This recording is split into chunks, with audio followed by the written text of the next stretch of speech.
and she has. Yes, that's right.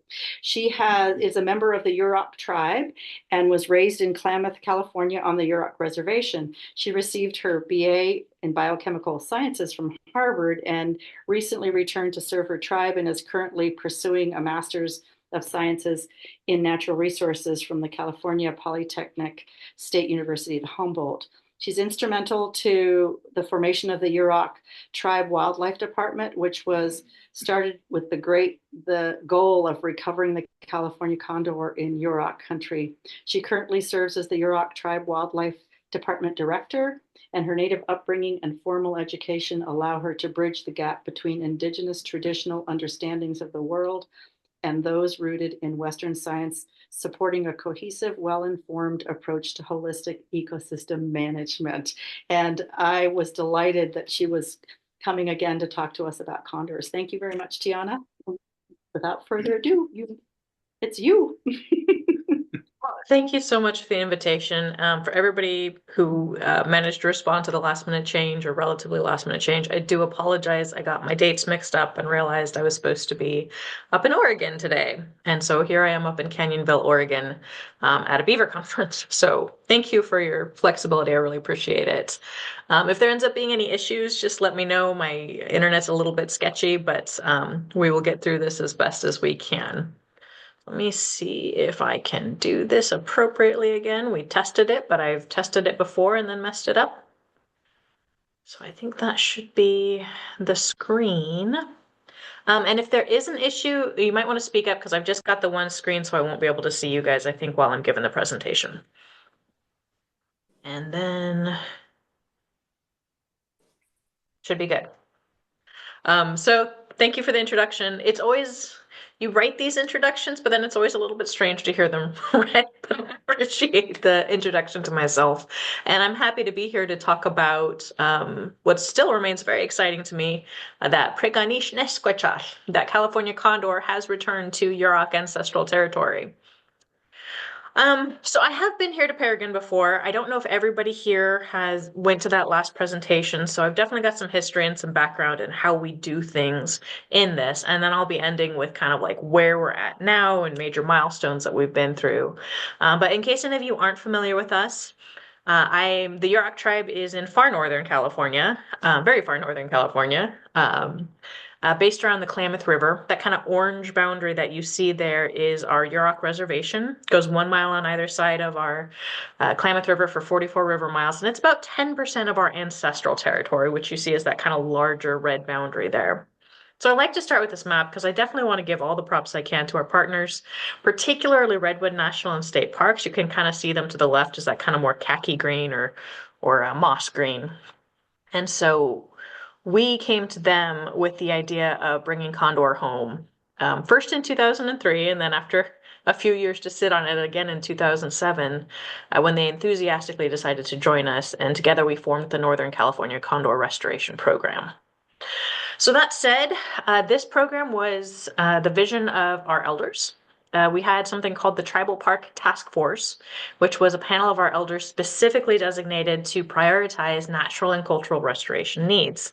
And they chose Prey-go-neesh, the California condor, to be that first terrestrial species to kind of bring back, and it actually was kind of planned to be the jumping off point for our wildlife department.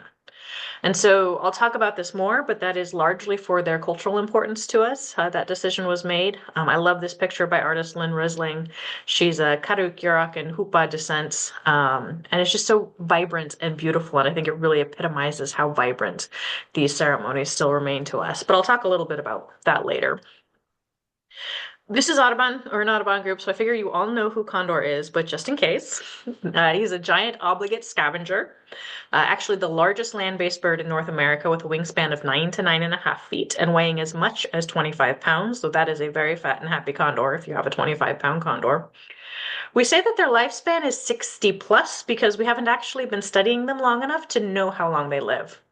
I think the oldest bird is 60 years old this year. He might be 61. But their near cousin, the Andean condor, can live as much as 80. So we'll see how it goes. Their flight capacity, they're a big soaring bird, so they can fly as much as 100 to 200 miles per day. As mentioned, they're very important to us ceremonially, particularly because they are integral to what we call the jumping dance or the deerskin dance, which are world renewal ceremonies. And so as Yurok people, we will often reference ourselves as world renewal or fix the earth people, whose life is dedicated in all aspects in every way to trying to keep and maintain what historically has been a resilient balance that we kind of co-evolved with over the course of thousands of years. These days, there's a lot of work making reparations to the lands and restoring them, but still we remain these world renewal people. And so Condor, in our beliefs, in the beginning of time, gave us the Condor song, which we still sing in these dances and these ceremonies. And he provides his feather and through them his spirit to the ceremonies. And now we consider him to be a very powerful spirit because he is considered to have um, a very life-oriented and very generous sort of spirit. And so I say that because he is a scavenger, so he never kills anything. He's just an obligate scavenger. We kind of consider that a form of purity because like it means you don't introduce that death energy into your soul, basically. A lot of our ceremonial leaders, for example, will go vegetarian once they become high ceremonial leaders for that reason. Anyway, so he's got a very kind-hearted soul, and we want to bring that energy to these ceremonies. And so, because of his great spiritual energy, we consider him Poitwasan, or one of the highest of the animals. And in fact, because it can soar the highest, we figured it was the one to get our prayers to the heavens when we were asking for the world to be in balance, said Richard Myers, who is a former councilman and a cultural leader for us. And in fact, they fly at 15,000 feet higher than any other bird around us. Different tribes, different villages have different feelings about how to engage with Yurok, or with Condor, excuse me. But for myself, for my family, I was taught that they're never to be harmed, and any feathers that they leave us are considered to be gifts. So they're a cool species in and of themselves biologically. They are monogamous, forming life bond pairs. They will repair if one of them is lost, or if they just don't seem to be being successful, they might repair. We study the genetics of all the birds, so sometimes dad's not quite who you expect him to be, just as it is with humans. But regardless, both parents contribute heavily to the rearing and upbringing of their chick. They only have one egg every other year, which they'll incubate for 56 to 58 days. And that chick won't fledge for 6 to 7 months and won't reach full maturity until 6 to 8 years. And all of this is important because it contributes to their unfortunate current status, maintaining their current status of endangered under the federal and California Endangered Species Acts, because they have high mortality along with that slow natural reproduction. So probably many of you are aware, but they are one of the most intense near losses out there. They actually got down to just 22 individuals free flying in the world in 1982. Their range had been much more expansive. You go back to the Pleistocene epoch, and basically all the coastal areas of what's the U.S. and up into British Columbia, down into Baja California, had some form of condor. But by the 1800s, their range had shrunk to this kind of brown blob that you see here, and by the 1950s to this red wishbone in central and southern California. Unfortunately, a lot of their near history mortality factors had to do with humans, particularly after the California gold rush and just a huge influx of humans with, honestly, a different way of doing things, and that the system had not evolved to support. So there was a major reduction in the megafauna that they like to eat. So the deer, elk, whales, California sea lions, they're all both going to feed the much larger population, but then also being used for market hunting and things like that. There was direct human take of condors and of their eggs.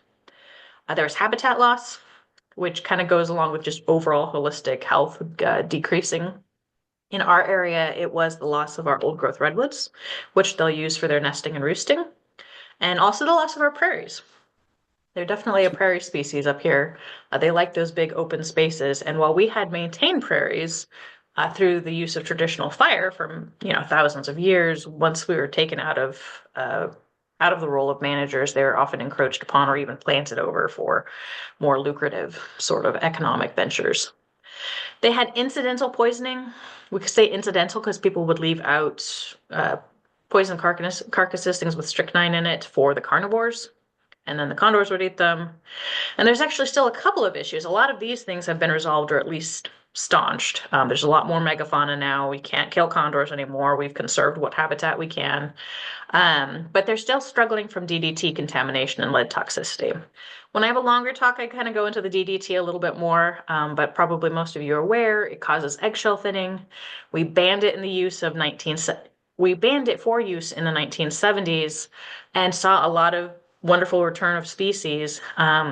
But they particularly feed on marine mammals, which bioaccumulate the long-lived DDT out of the marine waters, and so still remain a problem. It still remains a problem for populations that feed on those. We did do a brief study, or excuse me, we did do a study in brief.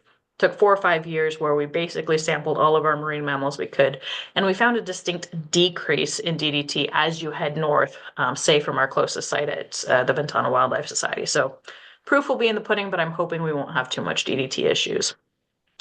And of course, the biggest issue is lead toxicity, causing about 50% of mortality for birds that we've been able to determine the cause of death. And I'll talk about that a little bit more later. In any case, in the 1980s, they made the decision to capture all the remaining birds and to bring them into captivity in the hopes of starting a rearing program. Any of you guys who were following condors at the time probably know that it was a difficult decision, very controversial at the time, but ultimately quite successful, such that by the 1990s, they were already re-releasing birds again. And so as of December 2024, which is our last official count, we had 566 birds, with 369 of them living in the wild. The rest are in captivity for various reasons.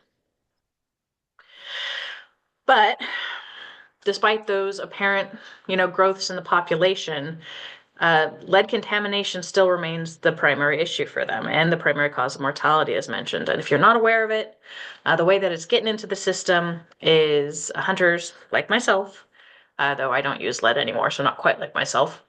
Hunters have historically used lead ammunition, and it fragments heavily on impact. All these little bits of white that you have here are bits of lead that are scattered into this gut pile.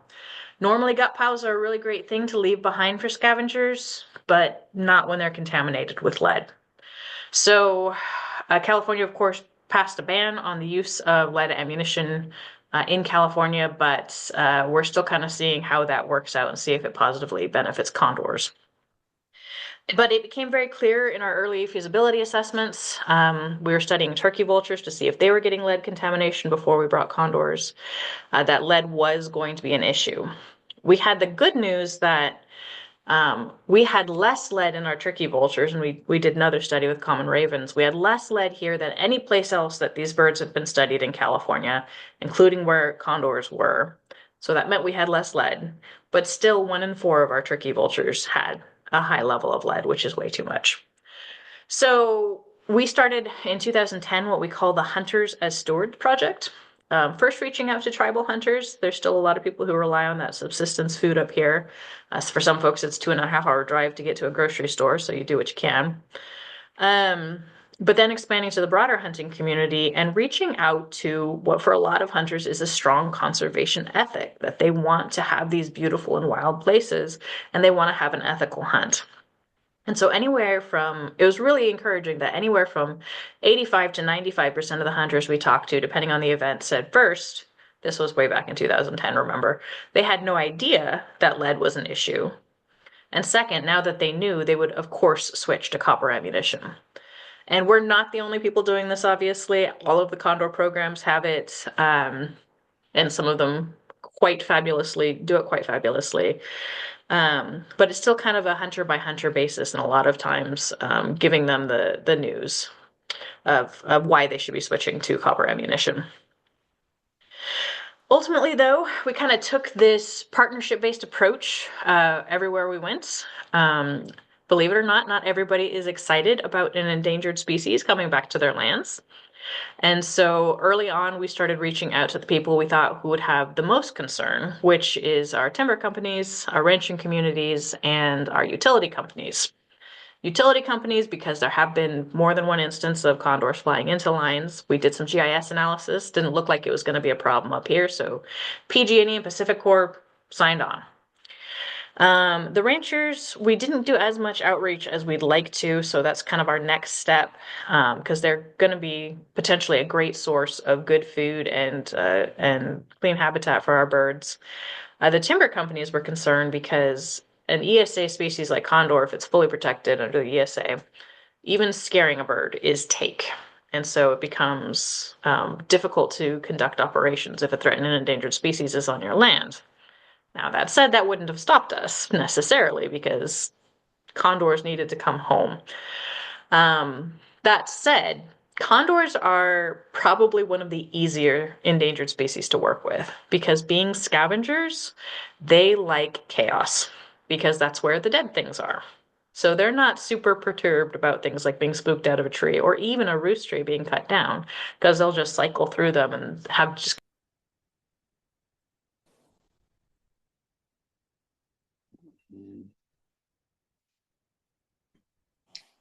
Uh-oh, we seem to have, our speaker seems to have dropped out. Is that what just happened?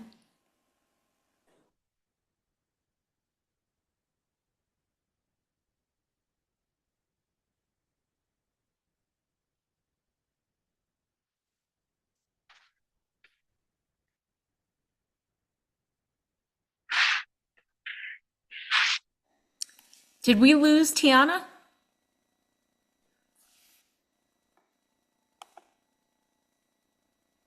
Apparently. Okay, yeah, Tiana told us in advance her internet connection has been kind of spotty. Hopefully she will rejoin us in just a moment.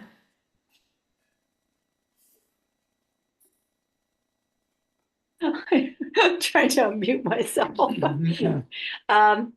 Yeah, so fascinating and wonderful. We want her to come back as soon as possible.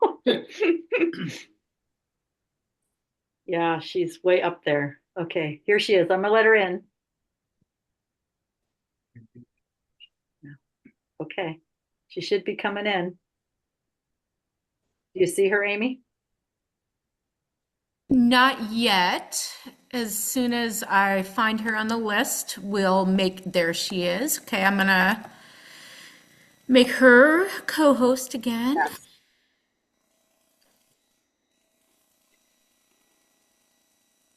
Where'd you go, Tiana? I just saw her up there in the corner.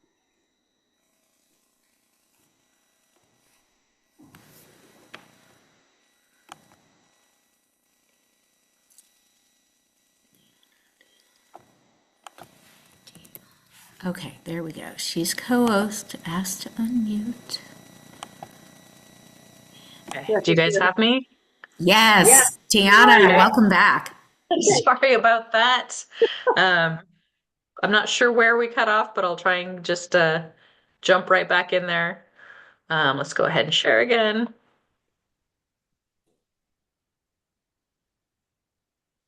Had to happen at least once. Okay, so you guys should have my presentation again, right? Okay. Pop it back up. Okay. So ultimately, and I forget, I'm sorry if I'm repeating here, we ended up with a 10J population because they are resilient to disturbance. But the thing about the 10J is it allows you to custom craft those protections that specifically your endangered species needs. So, hey, we're not so concerned about a bird getting spooked, but we are absolutely adamant that you will not disturb a nesting site. And so we did the science and said, okay, we need this much space, this much time, and all that sort of stuff. And so ultimately, after a 6-year process, this is what we came up with was this non-essential experimental population with this boundary here that includes all of Oregon, basically the top third of California, and so basically following that line of Highway 20 there, and then a little bit into Nevada. And so this is where our birds are under that 10J protection. But once they fly out of it, if they fly below the 20, then they are then fully endangered status again. It's been interesting, and I'll talk more about their, well, no, I'll talk more about their range in a little bit. All of that said, we got the final go-ahead in March of 2021, and we chose an area that is within Redwood National Park where it overlaps with the Yurok tribal ancestral territories, as well as the ancestral territories of the Cholula and Hupa is kind of a big meeting place for our tribes, and Condor is important to all of us. We started this in 2021. Of course, it's right in the middle of the COVID era. There was all kinds of shortages of wood and of steel, and prices went up 3 times of what they had been, and nothing was available. But ultimately, after about a year of work, we actually managed to build this. And so this is what we call our release and management facility. The big pen that you see here is the flight pen. Our birds are mostly free flying, but when they are in our care, that's where they'll spend the majority of their time is in the flight pen there. It's got a roosting site, it's got water, we provide food, it's got a scale so we can measure their health and things. It has a mock power pole in there. That's one of those tools that they use to teach them to stay away from power lines. Just a little zap doesn't hurt them, but it startles them, and it's been very effective. In the back, you can see 2 kind of buildings. They're actually converted connex boxes. And so we can do observations of the birds through one-way glass, make sure that they're doing well. And then on the right side, we have what we call the double door trap. It's how we bring birds in and out. So double door, there's a door into the flight pen, and there's a door to the exterior. We can put a carcass in there, and depending if we want to bring birds in or let them out, a bird goes in through one set of doors, it closes behind them remotely, and then we open the other set of doors and we either funnel them in or we funnel them out as we need. We also have a predator exclusion fence. That's what's being built here. It is 12 foot high with an electric fence around it, and that is to protect against both mountain lions and our huge black bear population. And so people sometimes say when they're coming up, or at least agree with the sentiment, that our facility kind of looks like Fort Knox, but you're not getting there without the right knowledge. We were also able to work with the parks to rehabilitate one of their old buildings that had actually been slated for demolition. Got a grant from the Administration for Native Americans, and it turned out beautifully, and that's kind of our office and our base of operations. So the parks have been a huge help in infrastructure. We also have a great partner in the Sequoia Park Zoo. So that's our local AZA affiliated zoo. They actually built one of these guys. This is, I think, the one from the LA Zoo, but it's a condor treatment center should they need it. So this is kind of the schematic for how it works. You've got 2 different pens. They can hold more than 1 bird, each of these pens, but if a bird is particularly sick, you can isolate 1 or 2 so that they don't infringe on each other. And then there's actual workroom behind it. March 25th of 2022, we received our first bird, Pitoquin. So this is almost a year to the day since we got the authorization to actually move forward. I always kind of joke that we were kind of battening down and tightening the last of the screws as Pitoquin was arriving, and that's not too far from the truth. He actually is an unreleasable bird. He came from the Boise, from the World Center for Birds of Prey, the Peregrine Fund site up in Boise, Idaho. He had been slated for release, but despite all efforts, he somehow got human kind of affiliated, and they just don't do well once they have. So he was slated to no longer be released. We had also been expecting our cohort to come. We'd been hoping for fall of 2021, but with the delays, just absolutely wasn't going to happen. We didn't even get to break ground until August of 2021. Now, typically speaking, birds always come to the new sites from the breeding facilities, and we get our birds from the breeding facilities. I'll talk about that more in the fall. You don't want to capture them out in the spring because that's when breeding's going on. You don't want to mess with that. But we weren't going to have a place ready by the fall. So I just wanted to share that Ventana Wildlife Society was super awesome. They actually took our birds that had been slated for us and in fall as they were supposed to come to us and took care of them for an additional 6 months. So we didn't have to wait all the way till fall of 2022. And so we actually received these guys too in March of 2022, just 3 days later. And 2 months later, Prey-go-neesh nesquechash. Condor had returned and we were flying high in the sky. So I'm going to try and share this video. You guys let me know if it doesn't work and we'll pause it. I did share the link with in the chat and can be shared with folks if you can't watch this, but this is actually a video of our first release. Okay, just let me know if it's not working. Good morning, everyone. I'm Tiana Williams-Claussen. I'm the director of the Yurok Tribe Wildlife Department, and I am currently sitting up at the Northern California Condor. And I am whispering, if you're wondering. Release and management facility, overlooking both our 4 juvenile birds, hopefully soon to be released. Apologies to anybody listening, but we must keep our silence as much as we can, so I am speaking in a voiceless whisper. We don't actually want them to know that we're here. It's really important for the birds' health and wellness that they have as little exposure to humans as possible. This is the handle that we'll have to push to trap them in the trap. And then we'll use the pulleys to open the outer doors to release them. So I'll just be watching from here. The birds must voluntarily go into the double door trap, and they will go in and see the carcass and want to snack on it. We've got birds identified that we would like to release. And so right now it's just a little bit of a waiting game to decide who's going to go in.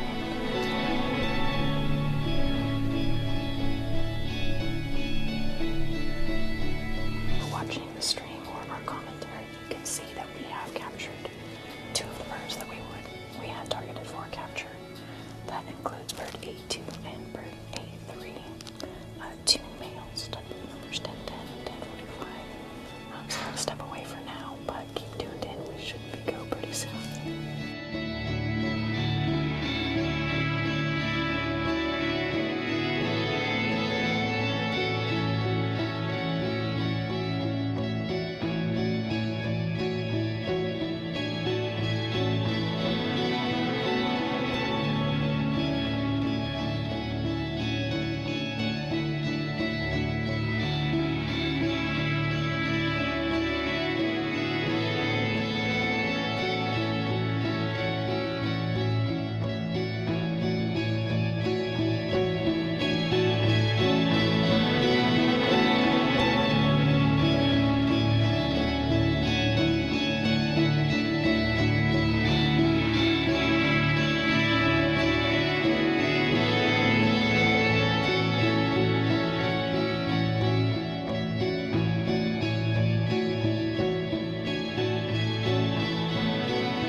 And I just looking at the comments, it just reminds me of what a beautiful day it was.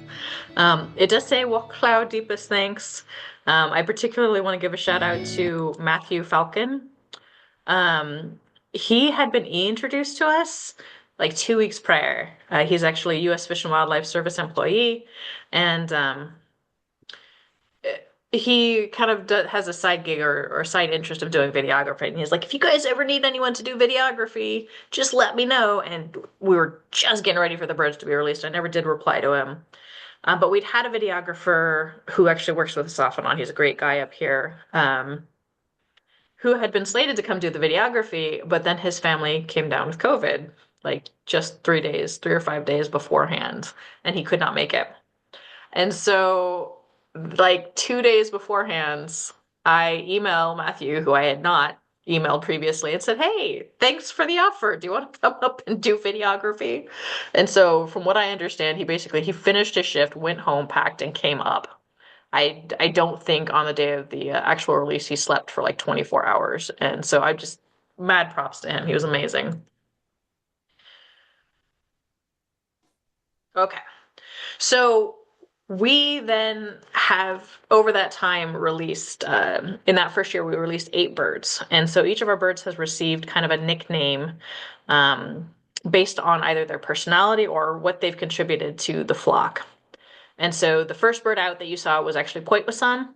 It means the one who goes out ahead, but it's also a term that we use for our ceremonial leaders or our village leaders traditionally. So he was the leader, basically. The one who followed him was Nesquichok. He arrives or returns, and that was representative of Condor's final return. The next out was Negem Nichwinka. She carries our prayer. We had 1 female and 3 males. She was so named to kind of represent that traditional role that condors played of carrying our prayers through the heavens, but also just there were so many people who were praying for her, and so she carried those prayers with her too. Hlahalet means finally I or we fly, again kind of representing that this first cohort is completely out. It was a little bit tongue-in-cheek because he had to wait a couple of weeks longer than everybody else because he had a faulty transmitter we had to replace, so I kind of, every time I think about it, he's like, oh man, finally I'm flying after his 3 buds had been out. But so that was our first cohort. You usually receive 1 cohort a year, but because we had done this first release in the spring, we were able to get a second cohort in the fall. And so that included A4, Chairperson Ninapek, I Feel Strong. He was so named because he thought he was top dog. He's not top dog, just a hint, but he certainly thought he was, trying to establish dominance. Ni, which means watcher. He is a strong but silent type. Most of the other birds seem to look up at him and he seems to observe things. And as soon as he sees something, he seems to pick it up. So if one bird learns to do something, he immediately gets it, leads the way. So he's kind of a leader of our pack. There's Menelkwek, which means I am shy. He was the most reserved of our birds. And Hewetchek, which means I'm healthy. She had the unfortunate honor of being the first bird to receive medical treatments. She had kind of nodule on her nose that she had to go to the Oregon Zoo to get checked out. Still not sure what it was, but it was benign, whatever it was. And so she's doing great. Now, that said, this is something that we have continued annually.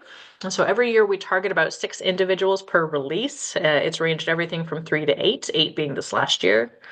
The birds are socialized together at the breeding facilities for 1 to 3 years. And so that's so they can kind of form their own cohort. They come to us at 1.5 years because that's actually the same age that they would go out into the wild once, because they stay with their parents for their full 2-year cycle. So after hatching and fledging, it's about 1.5 years that they actually start flying on their own. So they stay with us at the release and management facility for at least 4 weeks to kind of acclimatize to the region. This will be their first time out in the wild and for us to do assessments of them. And then as reference, we'll bring in mentors, perhaps from the zoos, but now that we have older birds, they're now serving as our mentors. But this, again, was Paitoquin. He was our first mentor. He's actually at the Oakland Zoo right now. They have a nice pen for him. He's with other condors. He was originally moved there because of the threat from highly pathogenic avian influenza. There was no reason to put him at risk while we didn't know what was going on. Of course, tragically hit the flock down in the southwest. They lost 21 birds over the course of 2 weeks. But in his role as a mentor, he kind of teaches young birds how to be condors, because he's just fine in everything so long as there aren't actually humans involved. He teaches them to establish dominance hierarchies. He focuses their attention on adult type behaviors, and he acts as a social magnet to bring the birds back because we want them coming back to the site so we can continue to monitor them. We conduct what you saw, which is called a soft release. Sometimes you'll see in other sorts of releases, like after a health check or something, the birds will just kind of get released. But a soft release is when they're ready for release. Once they've socialized and they're roosting well and they're in good body condition, we will pick 1 or 2 birds that we think is doing well and kind of funnel them into that double door trap. And so it's a soft release because we don't force them into it. We just wait until they're ready to go in. Once they're in, we close the door and then we let them out on their own time scale. So less traumatic. We try and set it up so that there are condors feeding at carcasses outside so that they know that this is a safe place to be. We started out with turkey vultures that first year as our kind of safe indicator. All of our birds receive 1 wing-mounted satellite transmitter, which has an alphanumeric tag for visual identification. And these satellite transmitters allow us an analysis of habitat use and their home ranges, what risks or resources they might be encountering.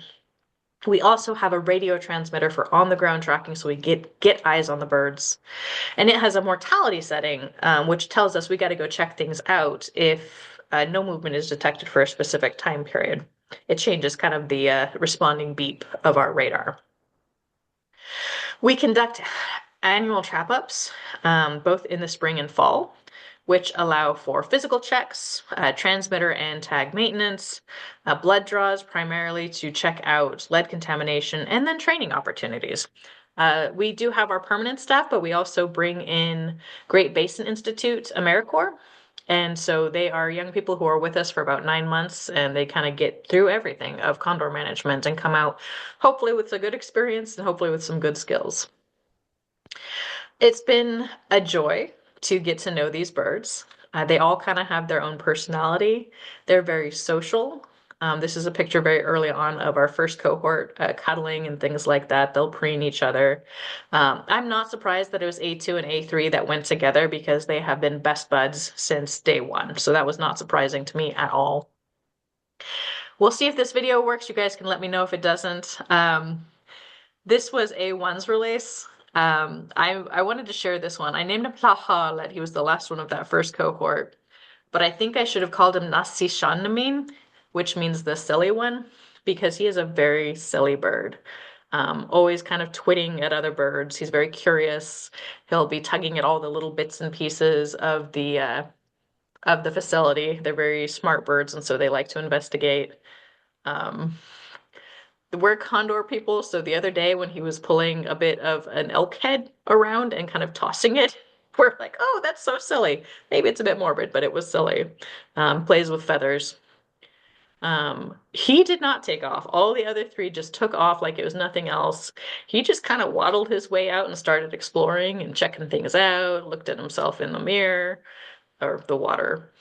But this was the silly bit right here.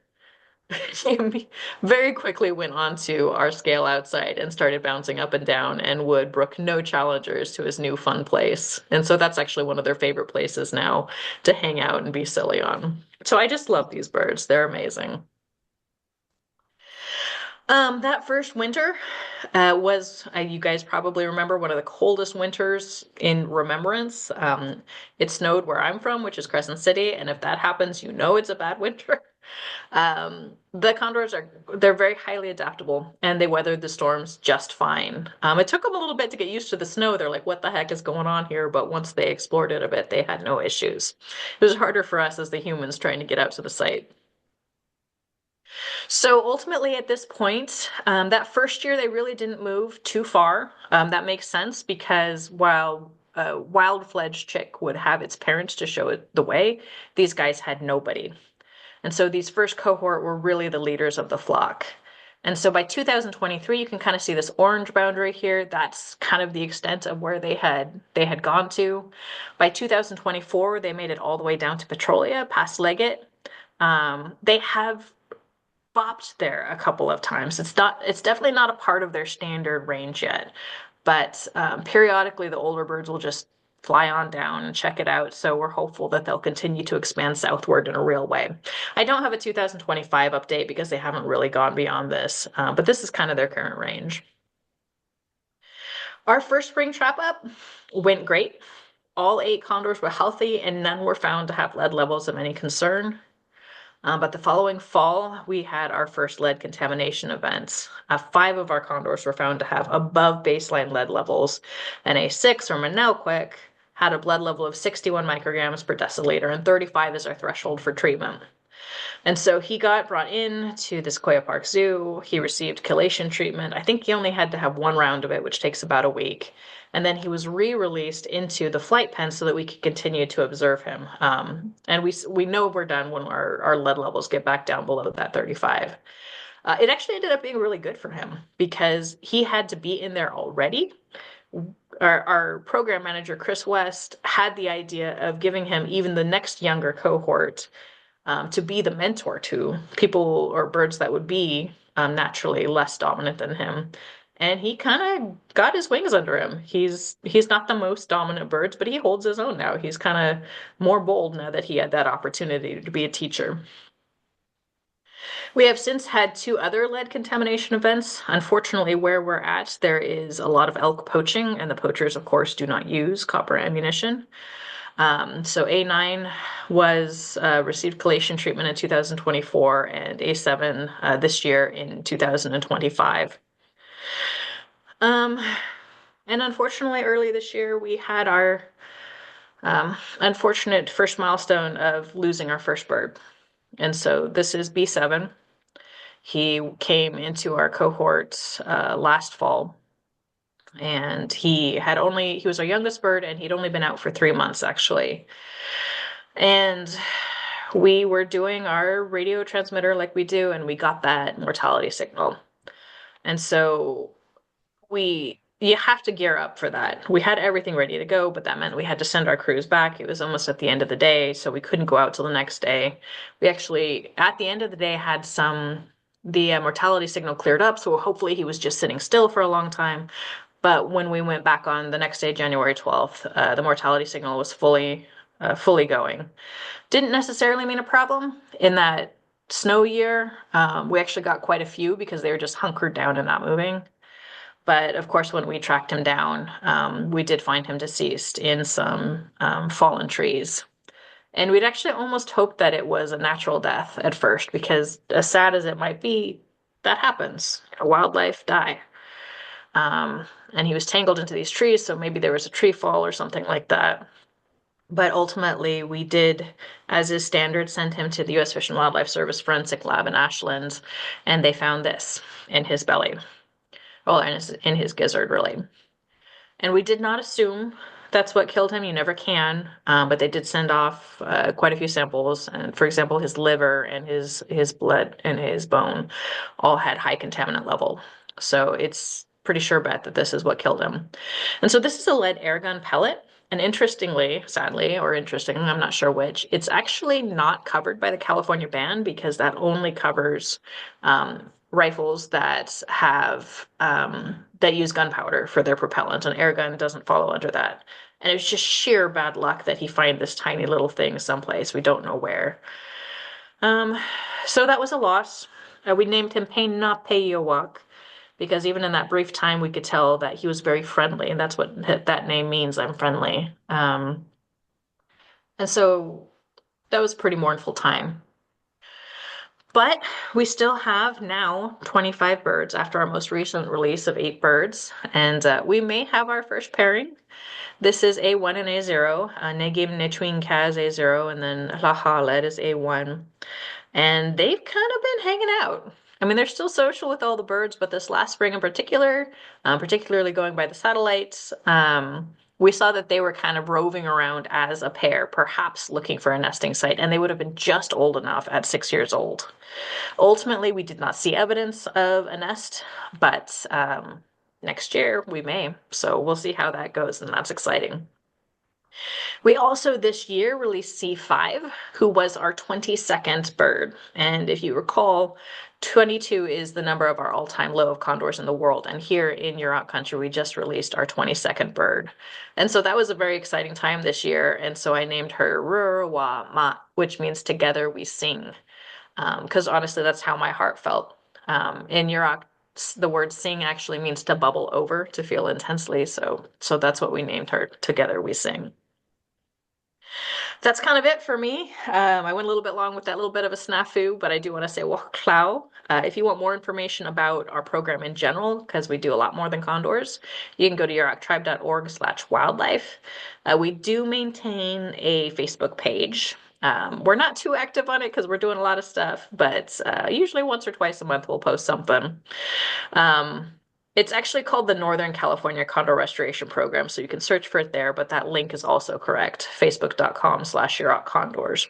We also have a Condor live feed of that release and management facility, and because we keep them tuned into the area, we actually keep carcasses out there, so we keep it on their kind of search pattern, and we can catch them up as needed, draw them back in. There are often birds at the site, and people enjoy watching them and getting to know them very much. With that, I guess I will exit out and stop sharing. And again, thank you for having me and for your flexibility. And if there's any questions, then I can totally field them. The parthenogenesis. Parthenogenesis, I think is how it's pronounced. That happened a few years ago, or a couple of years ago now. It made all the news that there were at least 2 incidences within Condor where the mother produced a viable chick with apparently no father involved. They were in a pair, both of these mothers were, but when they actually do the genetics, and we take the genetics for all birds, and in fact, are going back to birds that we didn't take the genetics on, and this is how this got caught in the early days. And when they were going and doing these back studies with the genetics, they found that, yeah, it was just the mother's DNA. There was no father's DNA in those birds. That is very rare in a higher level animal like a condor. But the two young ones were apparently well. Unfortunately, they've both become deceased. They were released and died out in the field. But very interesting. Very interesting indeed. We don't have any reason, we don't have any cause for that, because normally that only happens when there is no male to supply that extra genetic material. I see also the question of, do we have a relationship with the Oakland Zoo for lead poisoning? And we do. If the levels are low enough, we just handle it ourselves. We ourselves can do chelation. We work with vets in Humboldt County, volunteer vets in Sequoia Park Zoo to do treatment there if needed. We do have a kind of rule that because we've got a field blood lead tester there, so we can test immediately. Once you hit 60 micrograms per deciliter, it just says high, and it doesn't go any higher than that. So if we have a level more than 35, we will do an X-ray now. We have a radiograph machine to see if there is something inside the condor. If there appears to be a lead chunk, they go immediately to the Oakland Zoo. If they do not have a lead chunk and it's just they've got an elevated lead level, assuming it's at a reasonable level, so I forget what the cutoff is, I think it's like 250 or something like that. That's not what you want to see, but we can handle that ourselves. We will do the chelation locally. If it gets too high, again, we'll send it to Oakland Zoo. These facilities have actual ICUs for condors who are in a bad enough way. So they've been an amazing partner all the way through. Was there any other questions or anything that anybody else wanted to add? Or There is another question. Does your program have an ending? Dave Bankston. not really. I mean, ultimately, if we manage to kick this lead problem, I will be very happy to stop monitoring and managing condors. I think we're quite a few years out from that, unfortunately.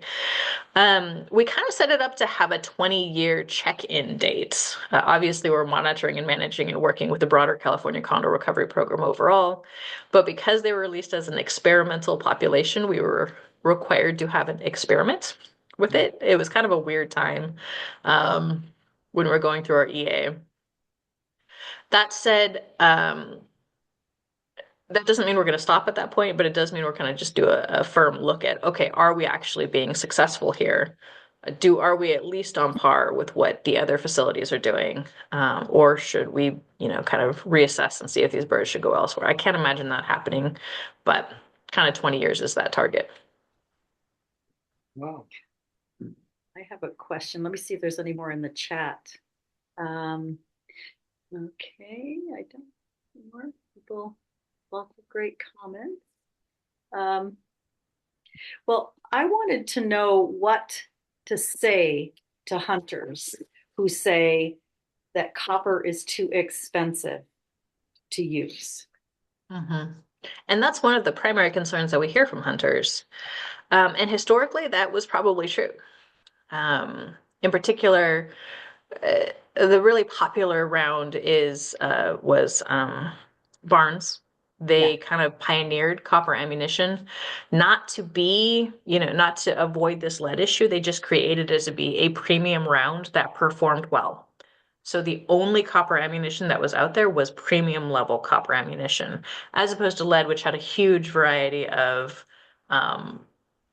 levels of, oh man, how good it was, basically. You could buy a really cheap box or you could buy a really expensive box. Expensive box to expensive box, the price was very similar. But that's kind of where that idea about a price differential is.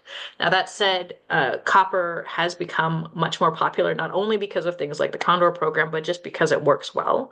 And so there's a lot more companies who are making it now. And again, with that kind of range of capacity for them.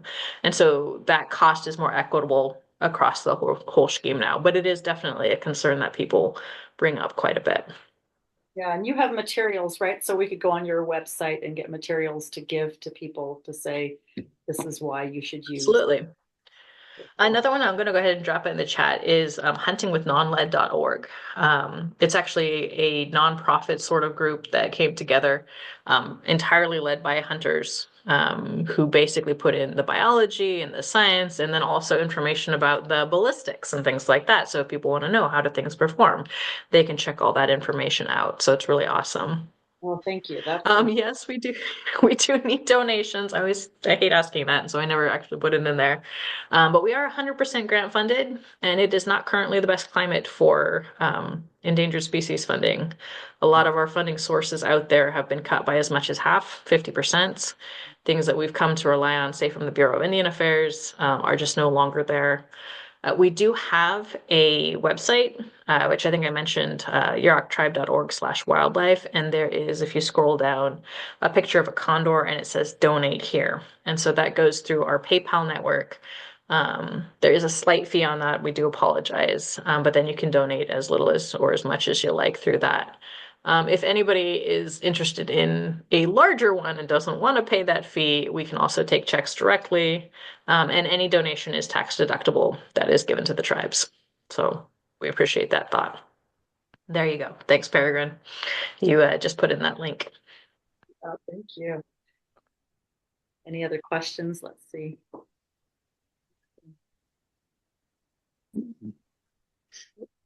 Any other questions? Well, thank you so much. It's just, I don't know, it's so beautiful what's happening. It's just fantastic. Yeah, that was inspiring.